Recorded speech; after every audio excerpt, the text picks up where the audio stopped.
কুষ্টিয়া সরকারি কলেজে football tournament উদ্বোধন করতে গিয়ে বিক্ষোভ ও স্লোগানের মুখে পড়েছেন কুষ্টিয়া ৩ আসনের সংসদ সদস্য মুফতি আমির হামজা। সাধারণ শিক্ষার্থীদের ব্যানারে একদল ছাত্রের ভুয়া ভুয়া স্লোগানে প্রকম্পিত হয়ে ওঠে পুরো ক্যাম্পাস। এমপির ভেরিফাইড ফেসবুক পেজ থেকে একটি পোস্ট দেওয়া হয়, যেখানে দাবি করা হয় ছাত্রদল নেতাকর্মীরা তাকে অবরুদ্ধ করে রেখেছে। পরিস্থিতি উত্তপ্ত হয়ে উঠলে কলেজের অধ্যক্ষ তাকে নিজ কার্যালয়ে নিয়ে যান। এরপর শিক্ষার্থীরা অধ্যক্ষের কক্ষের সামনেও অবস্থান নিয়ে বিক্ষোভ চালান। কলেজের কিছু ছোট ছোট গাছ ছিল, ওগুলো প্রিন্সিপাল সাহেব লাগাইছে, ওগুলো রাতের আধারে কারা কাটি নিয়ে গিয়েছে। এইটা নিয়ে শিক্ষার্থীদের ভেতরে যে গাছ কাটলো কারা, এটা তদন্ত করে বের করুন। ওনারা অলরেডি কমিটি করেছে, এখন তদন্ত রিপোর্টটা দিই কারা কাটেছে। এই তদন্ত রিপোর্ট না হলে না, আমরা আজকে একটা খেলার অনুষ্ঠান ছিল, আমরা প্রধান অতিথি ছিলাম। আমার প্রিন্সিপাল সাহেব এবং কলেজ কর্তৃপক্ষ দাওয়াত দিয়েছে গত পরশুদিন। আজকে সেটা 10টা থেকে 12টা পর্যন্ত আমার থাকার কথা ছিল, 2 ঘন্টা আমি এখানে ছিলাম। এই অনুষ্ঠানে এসে হয়েছে কিছু গাছ কাটার, ওইটা নিয়ে একটু।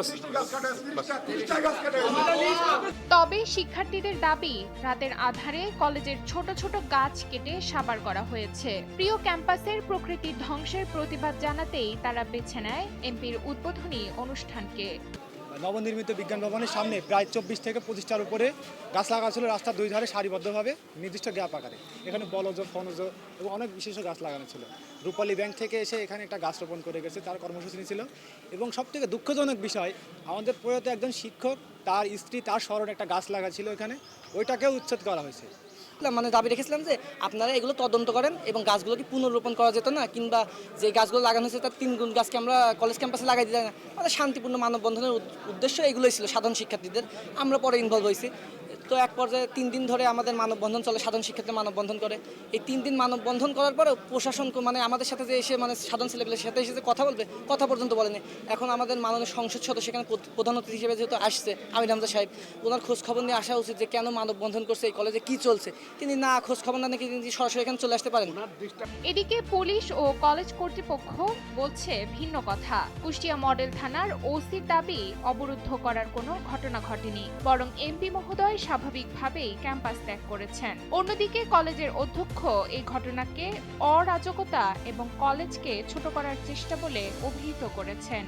কিন্তু এই যে একটা আন্তঃবিভাগ ফুটবল প্রতিযোগিতা, যেটার উদ্বোধনী অনুষ্ঠানে মাননীয় এমপি মহোদয়, যিনি প্রধান অতিথি হিসাবে আমাদের দাওয়াত গ্রহণ করে আসতে রাজি হয়েছে, ঠিক তার আগমনটাকে কেন্দ্র করে আমার কাছে মনে হয়েছে যে ঠিক কোনো ছাত্র সংগঠনের নামে না, এটা একটা গুটি কয়েকজন ছাত্র, সাধারণ ছাত্রের ব্যানার ব্যবহার করে এবং তারা কিছু বহিরাগতদেরকে তার সঙ্গে নিয়ে তারা গতদিনকে আমাকে এসে বলেছে যে আমরা তাকে আসতে দিব না, আমরা এই মঞ্চ নষ্ট করে ফেলবো, আমরা এই খেলা ভণ্ডুল করে দেব। আমাকে এসে বলেছে, আমার চেম্বারে এসে বলেছে।